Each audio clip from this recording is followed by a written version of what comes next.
password បើសិនជាយើងចង់ឲ្យអក្សររបស់យើងនេះស្ថិតនៅខាងស្ដាំនៃกระดาษហើយវានៅត្រឹមកណ្ដាលបែបនេះតើយើងត្រូវធ្វើវាដូចម្តេចអញ្ចឹងបើចង់ដឹងចូលមកទស្សនាវីដេអូនេះទាំងអស់គ្នាបាទអញ្ចឹងជាដំបូងយើងចូលមកកាន់ insert ហើយយើងព្រាយថា shape ហើយយក tick box តែមកយើងគូសទៅលើវាមក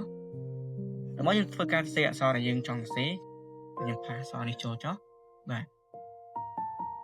តើមកយើងទៅធ្វើការដោះ fill វាចេញបាទនៅពេលយើងយកវាមកលើអក្សររបស់យើងគឺឃើញថាវាបាំងអញ្ចឹងយើងដោះវាចេញមកដល់យើងចូលមកកាន់ save format ហើយយក save fill ត្រង់កន្លែងនេះយើងយក no fill